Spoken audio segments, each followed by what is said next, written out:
करेंगे एक ऐसे तत्वदर्शी संत की जिसके जेल में रहते हुए भी करोड़ों लोग जुड़ रहे हैं और नाम दीक्षा लेकर सभी दुखों को दूर करके सर्व सुख प्राप्त कर रहे हैं। आज हम जानेंगे वही तत्वदर्शी संत रामपाल जी महाराज जेल में क्यों हैं और प्रमाणित करके दिखाएंगे कि ब्रह्मा विष्णु महेश की उत्पत्ति कैसे हुई, माता दुर्गा और ब्रह्म का क्या संबंध है, वेदों के अनुसार सृष्टि का रचयिता और सर्वोच्च परमात्मा कौन है, पूर्ण मोक्ष मार्ग तथा प्रमाणित भक्ति विधि क्या है। दोस्तों आज हम ये भी जानेंगे कि अक्सर शादी में फेरों के समय पंडितों के द्वारा बोले जाने वाला मंत्र कश्यप गोत्री कश्यप गोत्रा मंत्र का रहस्य क्या है। दोस्तों हमारा इतिहास गवाह है जो सत्य के मार्ग पर चला, उसके साथ ये नकली विद्वान असुर स्वभाव वाले धूर और मूर्ख लोगों द्वारा राजा और प्रजा को गुमराह करके महापुरुषों पर जुल्म करते आ रहे हैं और सच्चाई जानने के बाद जनता ने उन्हें पलकों पर बिठाया। जैसे श्री राम जी श्री कृष्ण जी को पूरे जीवन संघर्ष करना पड़ा, सुकरात जी को जहर दे दिया गया, ईसा जी को करस करवा दिया गया, गांधी जी को कई बार जेल जाना पड़ा, गुरु नानक देव जी पानी पर चल सकते थे, अन्य लोकों में भी जा सकते थे, फिर भी बाबर की जेल में 7 महीना 17 दिन रहे। आखिर क्यों? लगभग 600 साल पहले कबीर साहब को इन धूर्त लोगों ने मारा, काटा, जलाया, खूनी हाथी के सामने डाला, गोले मारे थे और पूर्ण समर्थ होते हुए भी उन्होंने किसी का अहित नहीं किया। उसी प्रकार अब संत रामपाल जी को सत्य बोलने का इनाम दिया जा रहा है, लेकिन सत्य को कुछ दिन दबाया जा सकता है, मिटाया नहीं जा सकता। और वो समय अब आने दो जब जनता जवाब मांगेगी कि हमारे धर्म ग्रंथों में लिखा क्या है और हमें इन नकली विद्वानों ने अब तक बताया क्या है। तब छिपने को जगह भी नहीं मिलेगी। और रही बात संत रामपाल जी की जेल की, तो जिसकी बात की उसकी सीधी सी बात, जिसके पास ताकत होती है सरकार उसने दबती है। क्यों यहाँ मत कहे कि हम क्या करेंगे, भाई ये करना चाहिए वो करना चाहिए, बस करें, करके दिखाएं। संत रामपाल जी और आर्य समाजियों के बीच सत्यार्थ प्रकाश और पवित्र वेदों को लेकर आध्यात्मिक ज्ञान चर्चा न्यूज़पेपरों के माध्यम से शुरू की गई। लेकिन जब संत जी के तर्कों का जवाब आर्य समाजी देने में असमर्थ रहे तो आर्य समाजियों ने ज्ञान का उत्तर ज्ञान से न देकर हिंसा का रास्ता अपनाया और अनेक मिथ्या कहानी बना करके जनता व मुख्यमंत्री को भ्रमित करके सन 2006 में क्रोथा आश्रम पर आक्रमण कर दिया और संत रामपाल जी पर झूठे मुकदमे बनाकर जेल में डाल दिया गया। तो उसी समय से संत रामपाल जी अपने ऊपर लगे आरोपों की सीबीआई जांच की मांग कर रहे हैं, लेकिन आज तक जांच नहीं हुई। आखिर क्यों? मैं चाहता हूं कि कोई अपने आप को आर्य समाजी कहने लग जाए, इससे वो आर्य समाज के लोग नहीं हो जाते। यदि उनके वाणी और चरित्र में वो बात नहीं है तो मैं उनको आर्य समाजी नहीं मानता। जिस प्रकार की भड़काऊ भाषा बोल रहे हैं, जिस तरह का भड़काऊ काम वो कर रहे हैं, कानून अपने हाथ में लेकर क्रोथा कांड करवा दिया गया।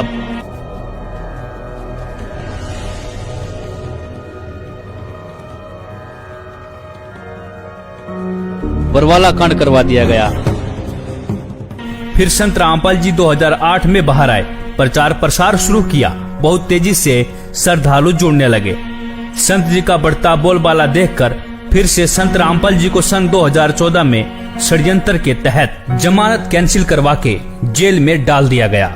तो संत रामपाल जी ने इन नकली विद्वानों के झूठ तथा पाखंड को उजागर करके सभी धर्म ग्रंथों के गूढ़ रहस्यों की सच्चाई दिखाने के कारण ही आज जेल में है। इसी संदर्भ में कबीर साहब जी ने भी कहा था, 5000 और 500 जब कलयुग बीत जाए, महापुरुष फरमान तब जग तारन को आए, जो मम संत सत उपदेश दृढ़ावे, वाके संग सभी राड बढ़ावे, या सब संत महंतन की करनी, धर्मदास में तो से वर्णी। अर्थात जो मेरा संदेश वाहक संत होगा उसके साथ संत महंत ईर्षा झगड़ा और विरोध करेंगे, यह भी उस पूर्ण संत की मुख्य पहचान होगी। संत रामपाल जी ने अपने करोड़ों शिष्यों के अंधविश्वास, पाखंडवाद, रीति रिवाज, दहेज प्रथा,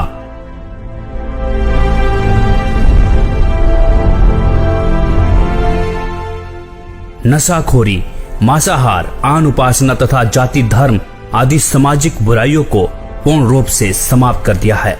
और संत जी ने कहा है, जीव हमारी जाति है, मानो धर्म हमारा, हिंदू मुस्लिम सिख ईसाई धर्म नहीं कोई न्यारा। और इसके साथ ही संत रामपाल जी ने सन 2012 में विश्व के सभी धर्म गुरुओं को आध्यात्मिक ज्ञान चर्चा के लिए आमंत्रित किया था और कई धर्म गुरुओं की सच्चाई से भी रूबरू करवाया था। ये सिद्ध भी किया था कि इन सभी गुरुओं की भक्ति विधि शास्त्र विरुद्ध है। और गीता जी के अध्याय 16 के श्लोक 23 में भी लिखा है कि शास्त्र विधि को त्याग कर मनमाना आचरण करने से साधक को कोई भी लाभ नहीं मिलता है। कबीर साहिब जी ने भी कहा था, कबीर करनी तज कथनी कथे अज्ञानी दिन रात, कुकर जो भोकत फिरे सुनी सुनाई बात। गरीब कथनी के सूरे घने कथे अटंबर ज्ञान, बाहर जवाब आवे नहीं लीड करे मैदान। जिस समय जाकिर नायक ने विश्व के सभी धर्म गुरुओं को शास्त्रार्थ के लिए खुला चैलेंज किया था, तब कोई भी धर्म का ठेकेदार सामने नहीं आया जो जाकिर नायक की चुनौती को स्वीकार कर सकता था।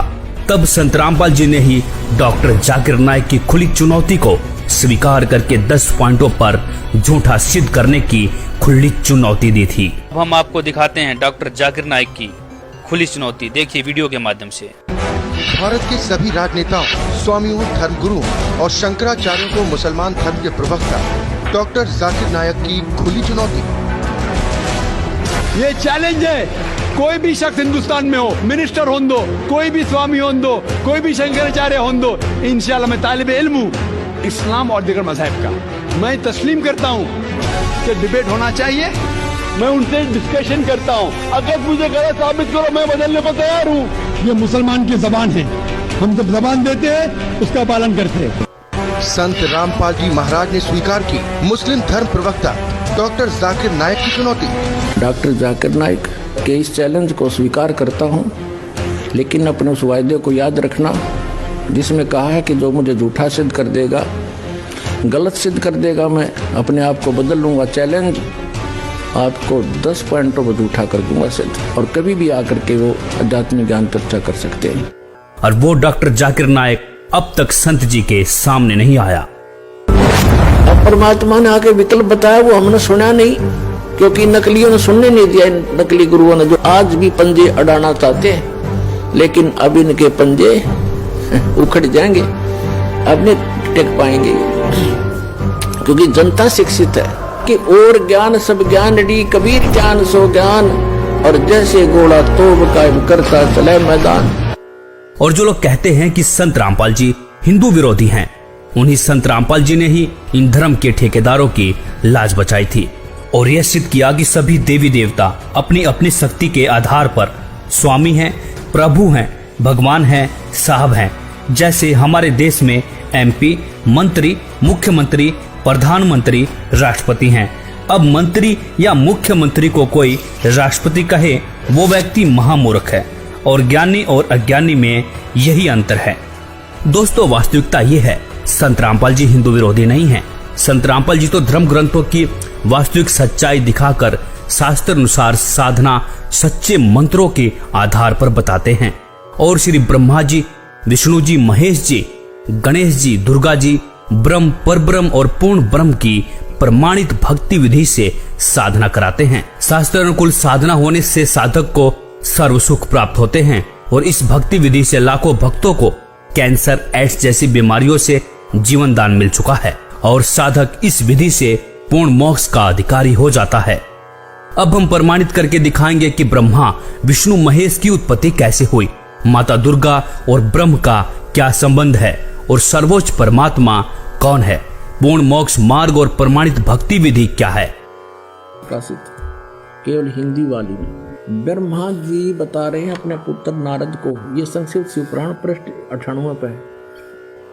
ये सब बताते हुए कि सृष्टि की रचना किसने की। यहाँ आ जाते हैं, जिस परब्रह्म के विषय में ज्ञान और अज्ञान से पूर्ण उक्तियों द्वारा इस प्रकार विकल्प किए जाते हैं, उसने कुछ काल के बाद, कुछ समय के बाद द्वितीय की इच्छा प्रकट की, उसके भीतर एक से अनेक होने के संकल्प उदित हुए। तब उस निराकार परमात्मा ने अपनी लीला शक्ति से अपने लिए एक मूर्ति की कल्पना की, और जो मूर्ति रहित परम ब्रह्म है उसकी मूर्ति कौन है। ये 100 पृष्ठ पर पढ़ रहे हम, 100 पृष्ठ पे भगवान सदाशिव हैं, ये काल है सदाशिव। अर्वाचीन और प्राचीन विद्वान उन्हीं को ईश्वर कहते हैं। उस समय एकाकी रहकर सब इच्छा अनुसार विहार करने वाले उन सदाशिव ने अपने विग्रह से, अपने शरीर से स्वयं ही एक स्वरूप भूता शक्ति की सृष्टि की, जो उनके अपने श्रीअंग से कभी अलग होने वाली नहीं थी। उस पराशक्ति को प्रधान प्रकृति भी कहते हैं। उस दुर्गा को गुणवती माया बुद्धि तत्व की जननी और विकार रहित बताया गया है। वह शक्ति अंबिका कही गई है, उसी को प्रकृति दोबारा फिर कहा है। प्रकृति सर्वेश्वरी और त्रिदेव जननी नित्या और मूल कारण भी कहते हैं। सदाशिव द्वारा प्रकट की गई उस प्रकृति के 8 भुजाएं, ये प्रकृति दुर्गा को कहते हैं। कति स्पष्ट हो गया। वे जो सदाशिव हैं उन्हें परम पुरुष शिव शंभु और महेश्वर कहते हैं। 101 पृष्ठ पर हम चल रहे हैं। रुद्र संहिता, गीता प्रेस गोरखपुर से प्रकाशित। वे अपने सारे अंगों पर भस्म रमाए रहते हैं। उन काल रूपी ब्रह्म ने एक ही समय, ये काल रूपी ब्रह्म है, ये काल रूपी ब्रह्म, ये काल है। काल रूपी ब्रह्म ने एक ही समय शक्ति के साथ शिवलोक नामक क्षेत्र का निर्माण किया। अब मैं क्या बताना चाहता हूं आपको, वे प्रिय और प्रियतम रूप शक्ति और शिवा, ये पति पत्नी रूप में उस काशी में रहते हैं। देवर से एक समय उस आनंद मन में रमण करते हुए शिवा और शिव के मन में यह इच्छा हुई कि किसी दूसरे की पुरुष की भी सृष्टि करनी चाहिए, जिस पर यह सृष्टि संचालन का महान भार रखकर हम दोनों केवल काशी में रहकर स्वेच्छा अनुसार विचरे और निर्वाण धारण करें। शिव बोले, वत्स व्यापक होने से तुम्हारा विष्णु नाम विख्यात हुआ। भगवान ब्रह्मा जी कहते हैं, देवर से तत्पश्चात कल्याणकारी परमेश्वर सांब सदाशिव ने पूर्वोत्तर प्रयत्न करके मुझे अपने दाहिने अंग से उत्पन्न किया। जिस प्रकार विष्णु किया वैसे मैं किया, मेरा बेहोश कर दिया। पुण्यात्माओं, ये स्पष्ट हो गया कि दुर्गा को प्रकृति कहते हैं। श्रीमद् देवी भागवत सचित्र मोटा टाइप, केवल हिंदी, गीता प्रेस गोरखपुर। इसके तीसरे स्कंद में 123 पृष्ठ पे है।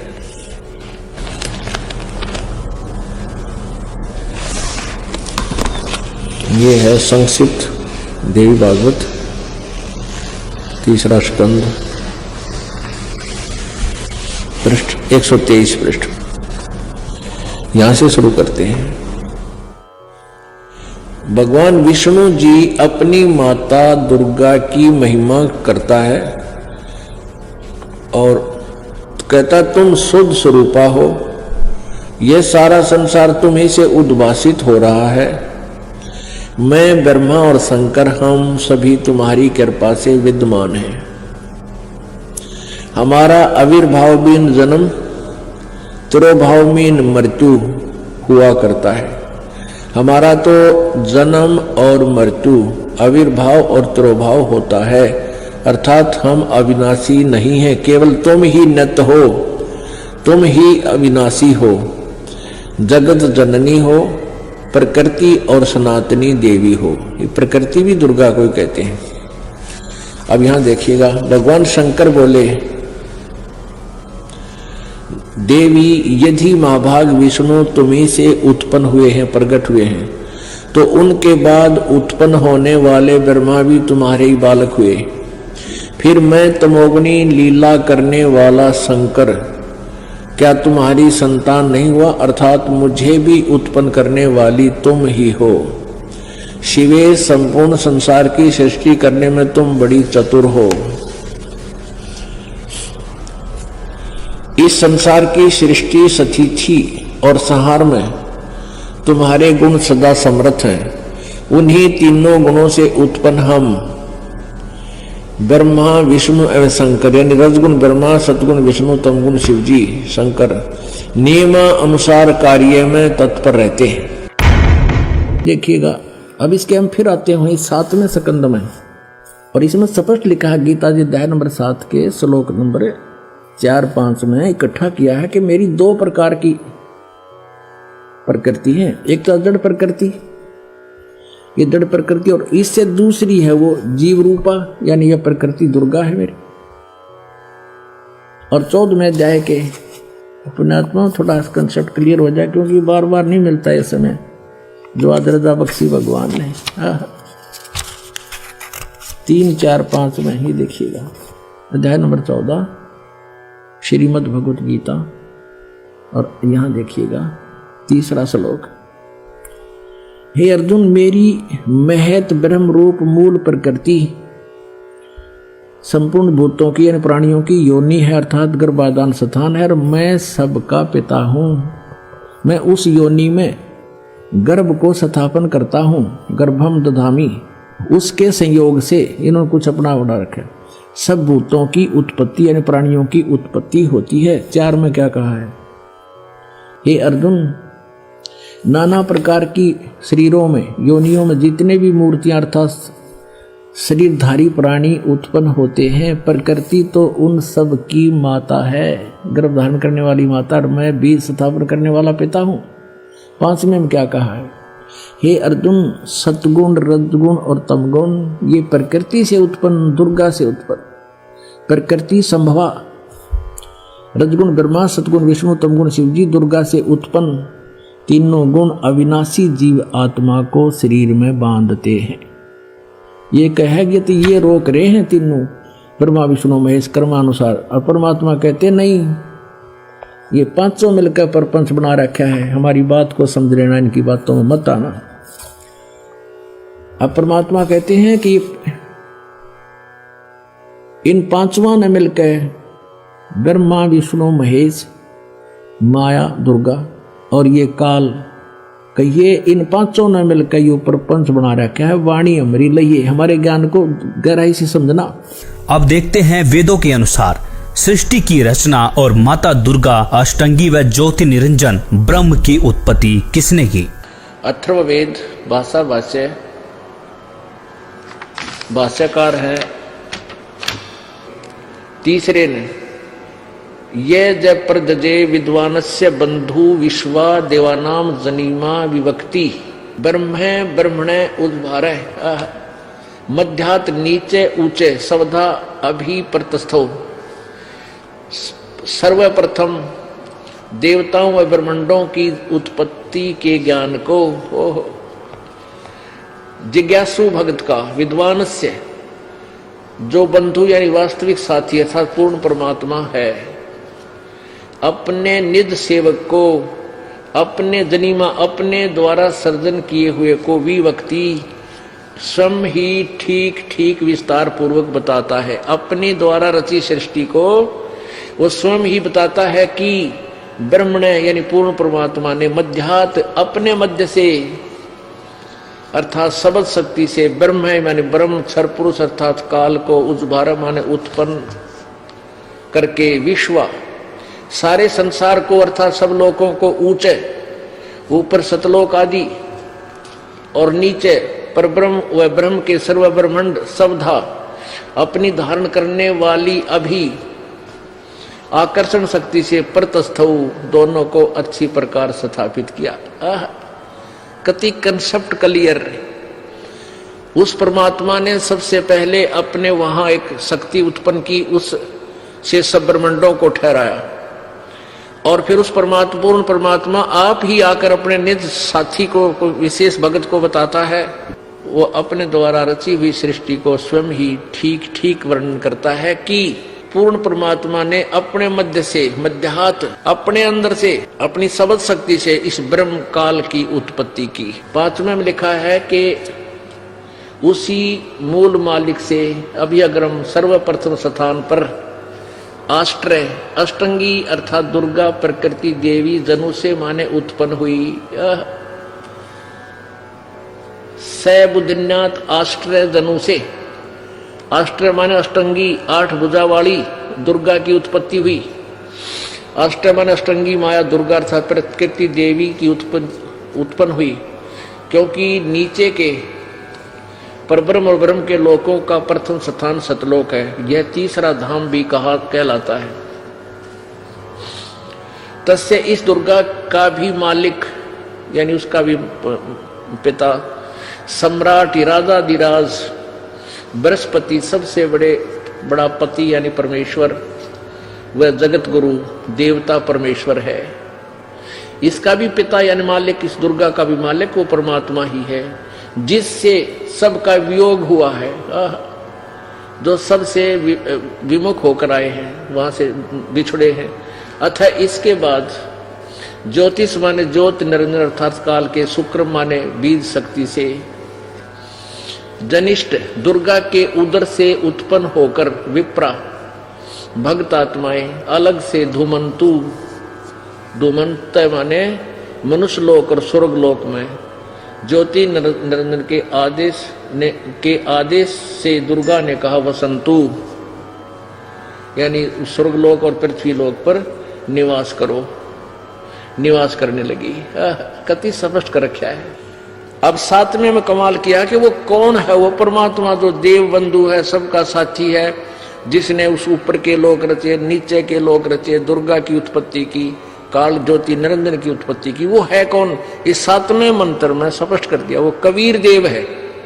अथर्वाणम पित्रम यानी जगत, अथर्वाणम माने निश्चल, अचल, अविनाशी है जो।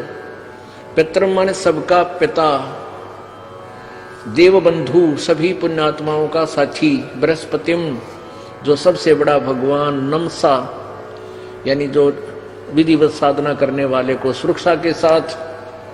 गच्छात माने वहां जो चले गए सतलोक में उनको ले जाने वाला। तो माने विश्वेशाम जनिता, यथा से कबीर देव न दभायत सवधावान। ये कबीर देव, ये कबीर देव, वो कबीर देव है, वो कबीर प्रभु है जो अथर्वाण माने अचल अविनाशी, पितर माने जगत पिता, देव बंधु भक्तों का वास्तविक साथी अर्थात आत्मा का आधार। बृहस्पतिम जगत गुरु, बृहस्पति माने सबसे बड़ा ज्ञानदाता परमात्मा। चै तथा नमसा विनम्र पुजारी अर्थात विधिवत साधक को सुरक्षा के साथ गच्छात, सतलोक गए हुओं को सतलोक ले जाने वाला। विश्वेशाम यानी सर्व ब्रह्मांडों का की जनिता, रचना करने वाला अर्थात जगदम्बा अर्थात माता के गुणों से युक्त भी युक्त। न दभायत काल की तरह धोखा न देने वाले। स्वाधावान मन स्वभाव अर्थात गुणों वाला। यथा ज्यों का त्यों अर्थात वैसा ही वह, स माने वह, तो माने आप। कबीर देव है, कबीर देव, कबीर देव भाषा बिन होने से इसे हम कबीर साहब कहते हैं। वो कबीर साहब है। और ब्राह्मण जी ने सबसे पहले श्लोक ये बोला था कि काश्यप गोत्रा काश्यप गोत्री, बाण बाईताम सर्वम बना दिए उसने। यो काश्यप गोत्रा और काश्यप गोत्री एक गोत्र के क्यों करो हम? इस तत्व ज्ञान से दास परिचित था, लेकिन उनको उस समय यह बताना उचित नहीं समझा, क्योंकि वो तो सारे फिर वो दूसरे ज्ञान से भरे हुए थे। तो मेरे वह बात समझ में आ गई रहे। सचमुच ये तो परमात्मा ने जो ज्ञान बताया उससे समझ में आती है।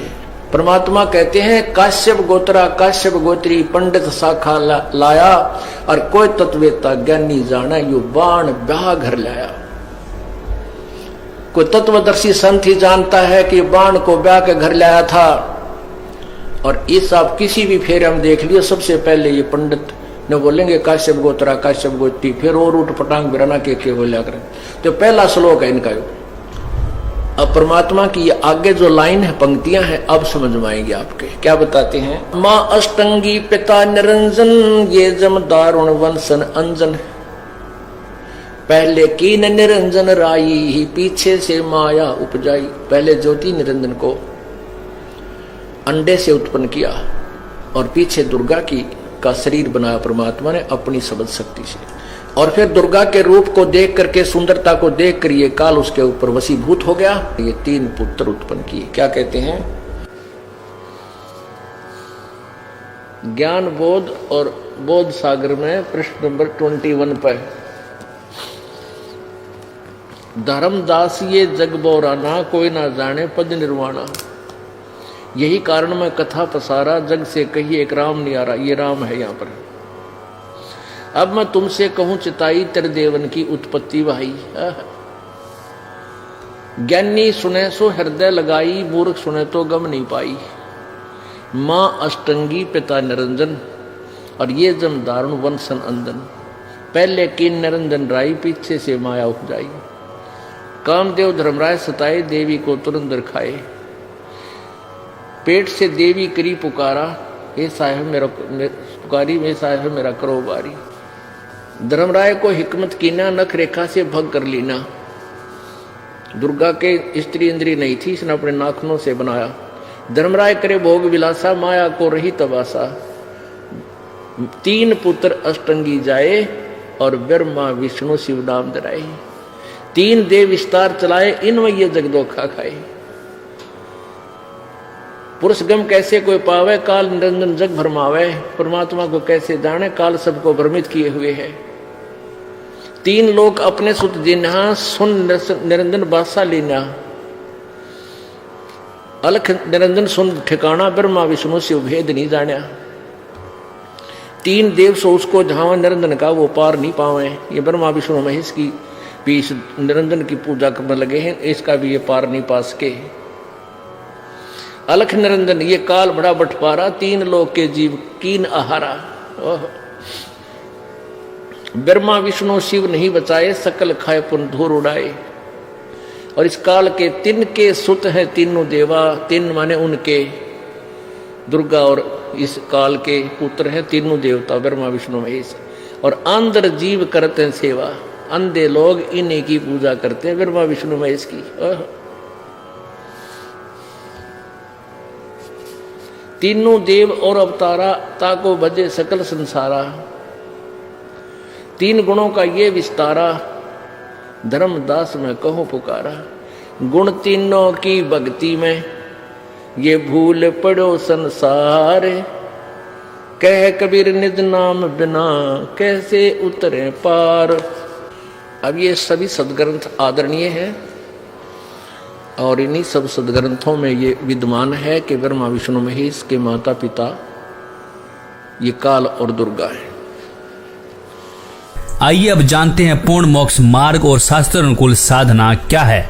संत रामपाल जी महाराज प्रथम बार में श्री गणेश जी, श्री ब्रह्मा सावित्री जी, श्री विष्णु लक्ष्मी जी, श्री शंकर पार्वती जी व माता शेरावाली का जाप देते हैं, जिसका आवास हमारे मानव शरीर में बने चक्रों में होता है।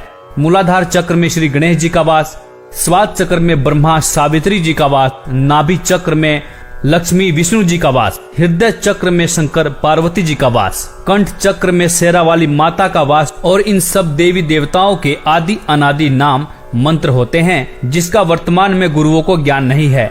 इन मंत्रों के जाप से ये 5 चक्र खुल जाते हैं। इन चक्रों के खुलने के बाद मानव भक्ति करने के लायक बनता है। सदगुरु गरीबदास जी अपनी वाणी में प्रमाण देते हैं कि 5 नाम गुज गायत्री आत्म तत्व जगाओ, ओम किलियम हरियम श्रियम सोहम ध्याओ। भावार्थ, 5 नाम जो गुज गायत्री हैं, इनका जाप करके आत्मा को जागृत करो। दूसरी बार में 2 अक्षर का जाप देते हैं, जिसमें एक ओम और दूसरा तत्, जो कि गुप्त है, उपदेशी को बताया जाता है, जिसको श्वास के साथ जाप किया जाता है। तीसरी बार में शार नाम देते हैं, जो कि पूर्ण रूप से गुप्त है, उसे सतगुरु ही देते हैं। अब जानेंगे प्रमाणित भक्ति विधि क्या है और पूजनीय और सर्वोच्च परमात्मा कौन है। सबका मालिक एक परमेश्वर, परम ईश्वर, परम ईश्वर, परम वर ईश, परम पूर्ण ब्रह्म, पर ब्रह्म, ब्रह्म, परम अक्षर पुरुष, क्षर पुरुष, अर्थात परमेश्वर शब्द के संधि विच्छेद में ईश सबसे छोटा परमात्मा है, उससे बड़ा उसका वर अर्थात ईश का स्वामी ईश्वर, और ईश्वर से भी बड़ा परमेश्वर होता है।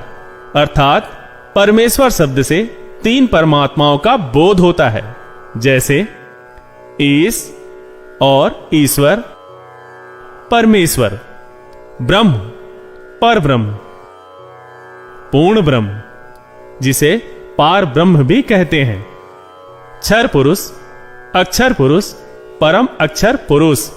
इस बात का उल्लेख पुराणों में है, संतों की वाणियों में है और गीता जी में भी है।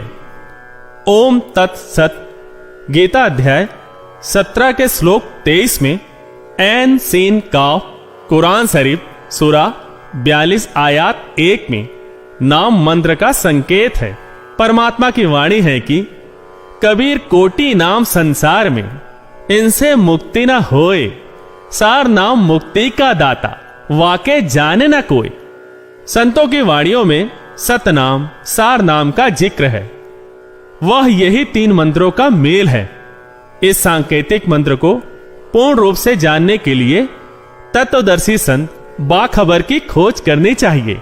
वह संत ही पूर्ण होता है जो पूर्ण परमात्मा का पूर्ण ज्ञान कराता है तथा पूर्ण मंत्र नाम प्रदान करता है, जिससे पूर्ण मोक्ष प्राप्त होता है। इस विधि से साधना करके साधक फिर लौटकर इस संसार में कभी वापस नहीं आता। 3 बार में नाम जाप देने का प्रमाण है गीता अध्याय 17 के श्लोक 23 में ओम तत्सत इति निर्देशः ब्राह्मण त्रिविधि स्मृतः ब्राह्मण तेन वेदा च यज्ञा च विहिता पुरा। ओम ब्रह्म का, तत् सांकेतिक मंत्र पर ब्रह्म का, सत पूर्ण ब्रह्म का, ऐसे यह 3 प्रकार से पूर्ण परमात्मा के नाम सुमरण का निर्देश संकेत कहा है।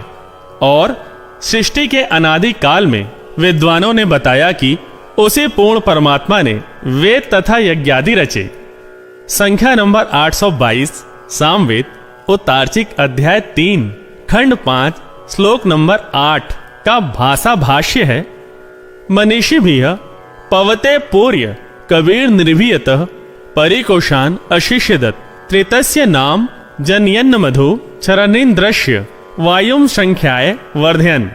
शब्दार्थ है सनातन अर्थात अविनाशी कबीर परमेश्वर मानव रूप धारण करके अर्थात गुरु रूप में प्रकट होकर हृदय से चाहने वाले श्रद्धा से भक्ति करने वाले भक्तात्मा को 3 मंत्र अर्थात नाम उपदेश दे के पवित्र करके जन्म व मृत्यु से रहित करता है तथा उसके प्राण अर्थात जीवन श्वासों को जो संस्कार वश गिनती के डाले हुए होते हैं को अपने भंडार से मित्रता के आधार से पूर्ण रूप से बढ़ाता है, जिस कारण से परमेश्वर के वास्तविक आनंद को अपने आशीर्वाद प्रसाद से प्राप्त करवाता है। उपरोक्त विवरण से स्पष्ट हुआ कि पवित्र चारों वेद भी साक्षी हैं कि पूर्ण परमात्मा ही पूजा के योग्य है। उसका वास्तविक नाम कबीर देव कबीर परमेश्वर है तथा 3 मंत्र के नाम का जाप करने से ही पूर्ण मोक्ष होता है। कबीर परमेश्वर जी भी 600 वर्ष पहले इन धर्म ग्रंथों की सच्चाई वाणियों के माध्यम से बताते थे। इन नकली मुल्ला पंडों ने अपने पाखंड को छिपाने के लिए परमेश्वर पर अनेकों जुल्म करवाए और अब संत रामपाल जी कबीर सागर के आधार पर ही सभी सदग्रंथों में सच्चाई दिखा रहे हैं और अब इन नकली संत महंतों को हजम नहीं हो रही है और ये अब नकली गुरु अपनी अज्ञानता को छुपाने के लिए राजा और जनता को भ्रमित करने की कोशिश कर रहे हैं, जबकि इनका आध्यात्मिक ज्ञान 0 है। इसीलिए संत रामपाल जी पर कीचड़ उछाल रहे हैं। लेकिन अब जनता पढ़ी लिखी समझदार है, इन सदग्रंथों को खुद पढ़ सकते हैं। और कबीर साहब जी कहते हैं कि जानबूझ साची तजे करे झूठ से ने, ताकि संगत हे प्रभु सौपन में भी ना दे। अर्थात सच्चाई जानकर भी झूठ को महत्व दें, ऐसे निकम्मे का संग सपने में भी न करें। धन्यवाद। इस पे आपकी क्या राय है? अपनी राय अवश्य दें। वीडियो अच्छी लगी हो तो लाइक, कमेंट और शेयर जरूर करें।